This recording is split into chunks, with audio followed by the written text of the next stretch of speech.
ఆదివారం మనం ఏం చెప్పుకున్నాం? కుక్క లాంటి స్వభావం మనిషికి ఉండకూడదు చెప్పాం. కొన్ని ఉదాహరణలు చెప్పాం. ఆడెవడో తుని పట్టణంలో ఆ పాపను 5 సంవత్సరాల పాపను చెరిచే ప్రయత్నం చేశాడని చెప్పాం. కుక్క స్వభావం అంటే అది వావి వలస లేనటువంటి తత్వం మనుషుల్లో ఉండకూడదు. కుక్క లాంటి స్వభావం మనుషుల్లో మోగ కుక్కలా ఉండకూడదు. ప్రశ్న అడిగితే చెప్పాను కదా, మొన్న మోగ కుక్కలో కూర్చోకూడదు. ప్రశ్న అడిగితే నీకు తోచింది, నీకు తెలిసింది జవాబు చిన్నదైనా చెప్పు. అంతేగాని సున్నమ్మ కొట్టిన సమాధుల్లారా అన్నట్టు అలా ఉంటే ఇబ్బంది. ఈరోజు చెవి గలవాడు వినుడు గాక. అదేటయ్యారు, చెవి గలవాడు విన్నాక మనందరికీ చెవులు ఉన్నాయండి. కొంతమంది అందరికీ చెవులు ఉంటాయి, కొంతమంది వినబడవు. కొద్ది వయసు వచ్చిన తర్వాత కొంతమంది చెవులు వినబడవు. మనం చెవుల కోసం చెప్తున్నాం. మరి చెవులు చాలా ప్రాముఖ్యమైనవి. చెవి గలవాడు వినుడు గాక. ప్రకటన గ్రంథంలో 3 చోట్ల దేవుడు రాయించాడు. ప్రకటన గ్రంథం తీయండి. ప్రకటన గ్రంథం 2వ అధ్యాయము 17వ వచనం. సంగములతో ఆత్మ చెప్పుచున్న మాట చెవి గలవాడు వినుడు గాక. మళ్ళా అదే అధ్యాయంలో 29లో కూడా ఉంది. 29వ వచనంలో 2వ అధ్యాయంలో 29వ వచనంలో అక్కడ కూడా ఉంది చెవి గలవాడు. మరలా 3వ అధ్యాయంలో కూడా ఉంది. 3వ అధ్యాయం 6వ వచనంలో కూడా ఉంది. ప్రకటన గ్రంథంలోనే చెవి గలవాడు. చెవి గలవాడు మీరందరూ కూడా ఎవరు? చెవి గలవారే.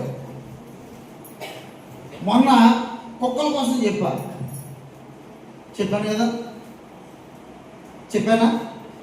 మొట్టమొదట దేనితోనే మొదలు పెట్టారు? మీరు అందరూ చెవి గలవాడు. ఇప్పుడు ఎందుకు ఇంత ఖచ్చితంగా చెవి గలవాడు వినుడు గాక, చెవి గలవాడు వినుగాక అని ఇక్కడ అన్ని మాటలు చెప్పిస్తారు. చివరేమంటున్నాడు?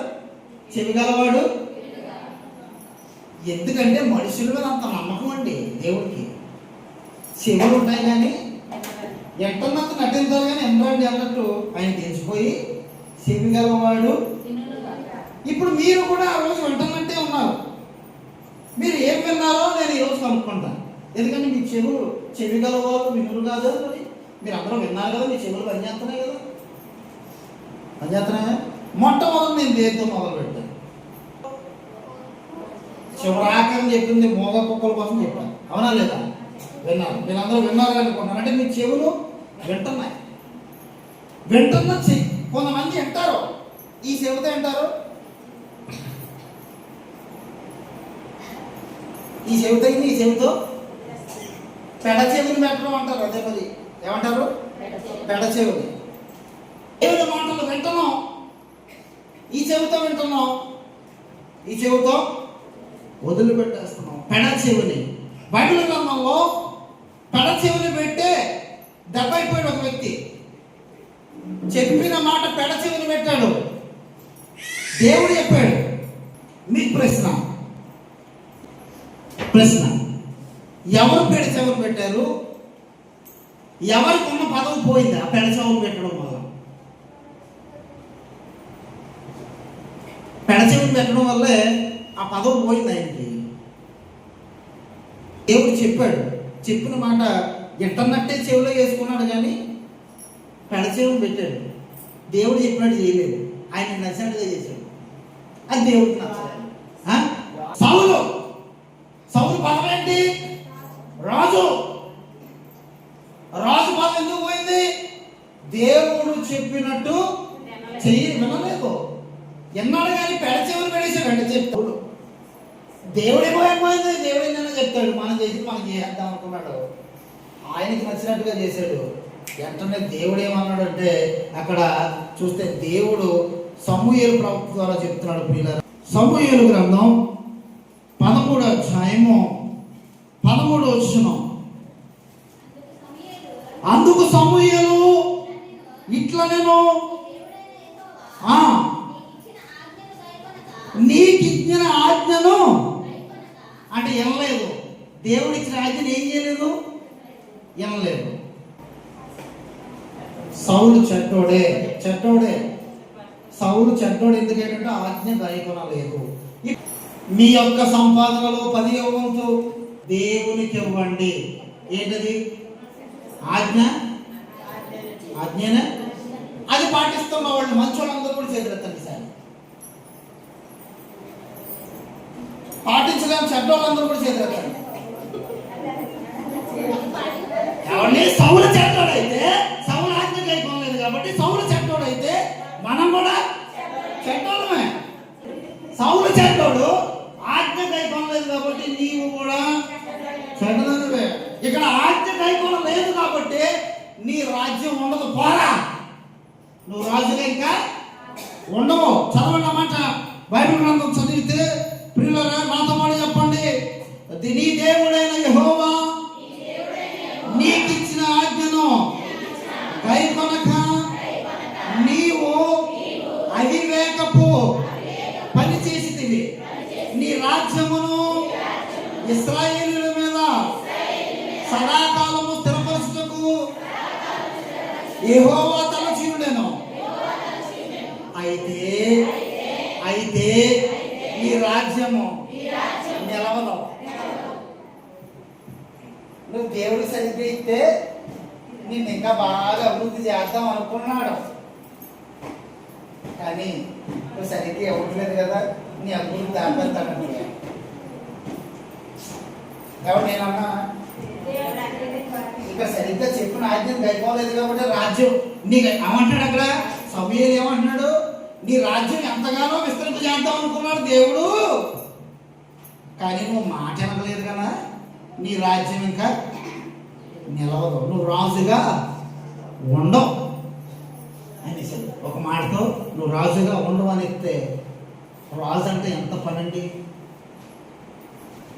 రాజు అంటే ఎంత గొప్ప స్థాయి అది. ఒక్క చిన్న తప్పుతో ఏమైంది? ఇక్కడ సౌలు రాజు కూడా తప్పు నిర్ణయం తీసుకొని నువ్వు ఇంకా చేతులంటే వెళ్ళి ముందుగా చంపేసి బలర్పించేస్తే దేవుడు ఊరుకుంటావులే అనుకున్నాడు. మనం కూడా అనుకుంటాం ఆదివారం ఆరాధన మానేసి ఇచ్చి డబ్బులు ఇచ్చేస్తే సరిపోద్దులే అనుకుంటాం. ఆదివారం ఆరాధన మానేసి ఇచ్చి డబ్బులు ఇచ్చేస్తే దేవుడికి అక్కడ ఏమీ అక్కర్లేదు, నువ్వు రావాలి దేవుని దగ్గరికి. సౌలు కూడా అలా అనుకున్నాడు, రాజు పదవి పోగొట్టుకున్నాడు. నేను చెవి నుంచి విధి, ఈ చెవి నుంచి ఎప్పుడైతే వదిలేస్తావో అది చాలా ప్రమాదకరం. పెడ చెవిని ఎప్పుడు కూడా పెట్టకు, దేవుని మాట పెడ చెవిని పెట్టు. పిల్లరా, చెవి ఎప్పుడు కూడా మన చెవిని ఎప్పుడు చెడు వినడానికి ఆసక్తి చూపిస్తాయి, కానీ చెవిని దేవుని మాటలు వినడానికి వాడు. చెవి చాలా ప్రాముఖ్యమైనటువంటి, కన్నే కాదు చెవి కూడా చాలా ప్రాముఖ్యమైనది. ఈ చెవి ద్వారా ఎన్నో వింటాం. కొంతమందికి చెవి ద్వారా పక్క వాళ్ళు మన కోసం ఏమనుకుంటున్నారో వాడు. కొంతమంది చూడండి ఈ పక్కలో మాట్లాడబడుతుంది ఇంకా అంటారా గోడకి చెవులు ఉంటాయంటారు చూడండి. అదే ఏది ఈ పక్క మొగుడు పిల్లలు ఏదో గదిలో మాట్లాడుకుంటారనుకో,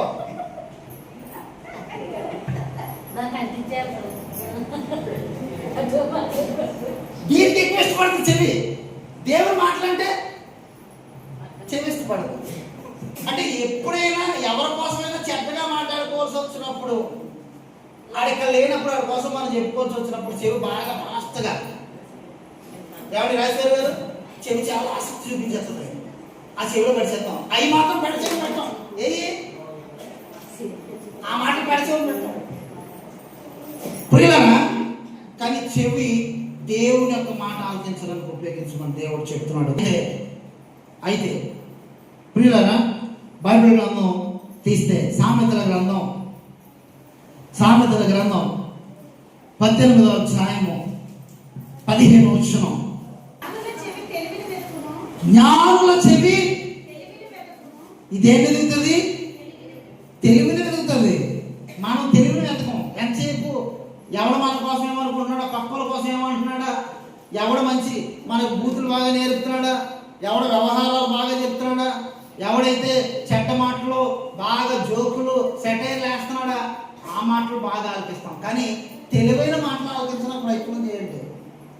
చెవి గలవాడు చెడును వినడానికి చెవిని వాడేది. నీ చెవి దేవుని యొక్క వాక్యాన్ని వినడానికి వాడు. అయితే దేవుడు చెప్పిన మాట పెడచెవులు పెట్టకుండా చెవిలో పెట్టుకున్నవాడు ఎవరంటే బాగుపడ్డవాడు ఉన్నాడు ఒక ఆయన. అది కూడా మీరు చెప్పాలి. యుద్ధం గెలిచాడు ఒక ఆయన. దేవుడు చెప్పిన మాటని ఈ చెవి నుంచి వదిలేడా సౌలులాగా చెవిలోనే పెట్టుకున్నాడు. చెవిలోంచి గుండెలోకి వెళ్ళింది. దేవుడు చెప్పింది చెయ్యాలని చేశాడు, విన్నాడు, యుద్ధం గెలిచాడు. గిద్యోను యుద్ధం ఎలా గెలిచాడో చెప్తాను. ఎందుకంటే దేవుడి మాట చెవితో విన్నాడు, పెడచెవులు కట్టలేదు కదా. గిద్యోను సైన్యం ఎంతమంది ఒకసారి చెప్పుకున్నాం మనం. గిద్యోను సైన్యం ఎంతమంది బాబు యాకోబు? 32,000 మంది. అయితే గిద్యోను యుద్ధానికి వెళ్తున్నాడు. వినాలి, చక్కగా వినాలి. గిద్యోను ఎక్కడికి వెళ్తున్నాడు? యుద్ధానికి వెళ్తుంటే గిద్యోను వెనకాల సైన్యం ఎంతమంది ఉన్నారు? 32,000 మంది ఉన్నారు. కానీ అమాలేకీయులు మిగతా వాళ్ళు మాత్రం లక్షల్లో ఉన్నారంట. ఎంతమంది ఉన్నారు? లక్షల్లో ఉన్న వాళ్ళు యుద్ధం గెలుస్తారా? వేలంలో ఉన్న వాళ్ళు యుద్ధం గెలుస్తారా? నిజానికి లక్షల్లో ఉన్న వాళ్ళు యుద్ధం గెలుస్తారు. ఈ గిద్యోను యుద్ధానికి వెళ్తూ భయపడుతున్నాడు. బాబోయ్, నా సైన్యం తక్కువ, నేను యుద్ధం గెలుస్తానంటావా? నా సైన్యం తక్కువ అని భయపడుతూ వెళ్తున్నాడు. అలా భయపడుతున్నప్పుడు దేవుడు ప్రత్యక్షమై, గిద్యోను నువ్వు భయపడకు. మనం కూడా ఏదైనా ఇంటర్వ్యూకి వెళ్ళేటప్పుడు లేదా కోవిడ్ వెళ్ళేటప్పుడు, బాబోయ్ నాకు చదువు లేదు, నేను ఉండగలనంటావా? బాబోయ్ నాకు చదువు రాదు, నేను చేయగలనంటావా అనుకుంటూ భయపడుతూ వెళ్తాం కదా. భయపడినప్పుడు నీకు ధైర్యం చెప్పింది ఎవరంటే మనుషులు కాదు. ఎవరు? దేవుడు. నువ్వు చేయగలవు. గిద్యోను కూడా ఎవరు తోడై ఉన్నాడంటే దేవుడు తోడై ఉన్నాడు. దేవుడు తోడై ఉంటే నువ్వు భయపడకు, నీ సైన్యం తక్కువని నువ్వేం భయపడకు. ఒక మాట చెప్పాడు గిద్యోనుకి, మీ వాళ్ళందరినీ కూడా భయపడేవాడు ఎవరైనా ఉంటే ముందే అన్నాడు. యుద్ధం చేయడానికి భయపడేవాడు ఎవరైనా ఉంటే ముందే అంటే చాలా మంది ఆగిపోయారు. మిగతా వాళ్ళని ఏటి దగ్గర తీసుకెళ్ళి, ఎక్కడికి? ఏరు నీళ్ళ దగ్గర తీసుకెళ్ళి, ఆ చెరువు దగ్గర తీసుకెళ్ళి నీళ్లు తాగమన్నాడు. ఏమన్నాడు? నీ సైన్యంలో వాళ్ళందరినీ కూడా బంటులందరినీ తీసుకెళ్ళి నీళ్లు తాగమన్నాడు. నీళ్లు తాగేటప్పుడు కుక్కలాగా నాలుగుతూ నీళ్లు తాగేవాళ్ళు ఎంతమందో చూడు అన్నాడు. కుక్కలా మొక్కలు వేసి కుక్కలాగా పొంగుని నాలుగుతో నీళ్లు తాగేవాళ్ళు ఎంతమందో చూడు. అలా కాకుండా మోకాలు వేసి దోషులతో నీళ్లు తీసుకునే వాళ్ళు ఎంతమందో చూడండి. ఇలాంటి వ్యవహారాలని చెప్తాడు దేవుడు. నేనిది చేయాలని గిద్యోను అనుకున్నాడా? లేదు. దేవుడు ఎందుకైతే చెప్తున్నాడు అని సైన్యాన్ని అంతా కూడా ఆ చెరువు దగ్గరికి, ఆ ఏటి దగ్గరికి తీసుకెళ్ళి నీళ్లు తాగిస్తే, అలాగా నాలుగుతో నీళ్లు తాగిన వాళ్ళు ఎంతమంది వచ్చారంటే 300 మంది వచ్చారు. ఎంతమందికి? 32,000 మందికి. ఎంతమంది వచ్చారు? 300 మంది కుక్కలో నీళ్లు తాగుతున్నారు. మిగతా వాళ్ళందరూ కూడా దోషులతో తాగుతున్నారంట. మిగతా దోషులతో తాగిన వాళ్ళందరినీ కూడా ఇంటికి పంపేవాళ్ళు. దోషులతో నీళ్ళు తాగిన వాళ్ళందరినీ కూడా ఇంటికి పంపాలి. యుద్ధానికి పనిచేయరు. ఆ 300 మంది ఉన్నారు కూడా ఆమె తీసుకుని వెళ్ళి చాలు, నువ్వు యుద్ధం గెలిచేస్తావు. ఎవరిని 32,000 అక్కడ, 300 అక్కడ. 32,000తోనే భయపడ్డాడు. ఏమని? నేను గెలుస్తాను జల్లాను. అలాంటిది 300 మందితో దేవుడు యుద్ధాన్ని గెలిపించాడండి. దేవుడు ఈరోజు నీ స్థాయి చిన్నది, నీ చదువు చిన్నది, నీ జ్ఞానం చిన్నదని ఎప్పుడు కూడా నువ్వు అనుకోవద్దు. దేవుడు తోడై ఉంటే నీ చదువు చిన్నదైన దేవుడు నేను గొప్ప స్థానంలో పెడతాడు. గిద్యోనుకి ఎలాగైతే అవకాశం ఇచ్చాడో ఈరోజు నీకు నాకు కూడా అవకాశం ఇస్తాడు. ఎప్పుడంటే నువ్వు పెడ చెవిని పెట్టకూడదు. దేవుడు చెప్పిన మాటను ఏం చేయకూడదు?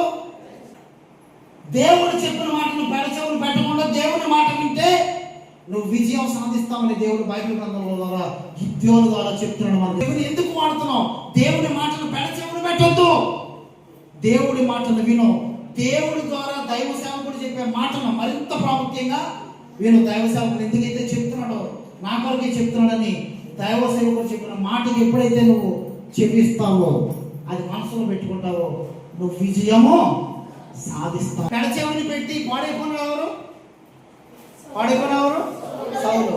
పెడచెవిని పెట్టకుండా దేవుడు చెప్పిన మాటను విన్నవాడు ఏమయ్యాడు? గిద్యోను. ఇంకొక మాట కూడా మనం చదువుకుందాం ప్రియులారా. 2 కొరింథీయులకు రాసిన పత్రిక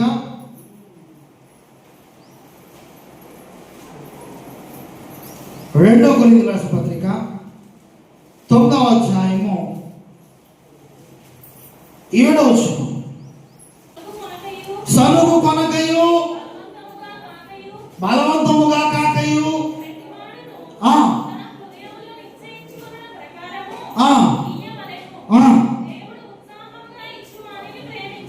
దేవునికి స్తోత్రం. ఈ మాట ఎందుకు చదివిస్తున్నామంటే చాలా మందికి నేను మొదలుపెట్టిందని చెవిలో పడుతున్నాను అన్నమాట. దశంభాగం ఇవ్వండి, దేవునికి ఇవ్వండి అని చెప్తున్నాను. మీరు చెవిలో పెట్టుకోకుండా చెవికి అవతల పారేస్తున్నాను. సనుగు కొనకయు అంటే సనుక్కోకండి అని చెప్తున్నాడు. సనుగు కొనకి బలవంతంగా అయ్యగారు అని చెప్పి ఇబ్బంది పెడతారా, ఇచ్చేద్దాంలే. ఇదేంటిది? బలవంతంగా ఇవ్వడం. అలా కూడా ఇవ్వద్దు. ఒకవేళ ఇబ్బంది లేదు, బలవంతంగా ఎవరు ఇవ్వద్దండి. బలవంతం ఇవ్వకూడదు దేవుడికి. రోజు ఇది ఎలా ఇవ్వడం అంటే బలవంతంగా ఇవ్వడం. మన దేవుడికి ఇవ్వండి, దేవుడు దాన్ని ఆశీర్వదిస్తాడు. కాబట్టి దైవ సేవకుడు ఏ మాట చెప్పినా దాన్ని పెడచెవినా పెట్టొద్దు. దైవ సేవకుడు మిమ్మల్ని బయట చదవమని చెప్తున్నాడా? పెడచెవులు పెట్టొద్దు. రోజు ఇంటి దగ్గర ప్రార్థన చేసుకోమని చెప్తున్నాడా? పెడచెవులు పెట్టొద్దు. రోజు ఇంటి దగ్గర కుటుంబ ప్రార్థన చేసుకోమని చెప్తున్నాడా? పెడచెవులు పెట్టొద్దు. వినండి, విని దాన్ని ఫాలో కండి. ఆ తర్వాత వచ్చే ఆశీర్వాదాలకి మీరు నాతో చెప్పక్కర్లేదు. ఆల్రెడీ మీ ఆశీర్వాదాలు నేను చూస్తూ ఉంటాను కనుక. చెవి గలవాడు వినుగాక. ఈసారి చెవి గలవారు విన్న వాళ్ళందరూ కూడా చేతులు ఎత్తండి. విన్నారా? చెవి గలవారు వినుగాక. విన్నాడు కనుకే గిద్యోను యుద్ధం గెలిచాడు. వినలేదు కనుకే రాజు పదవిని సౌలు పోగొట్టుకున్నాడు.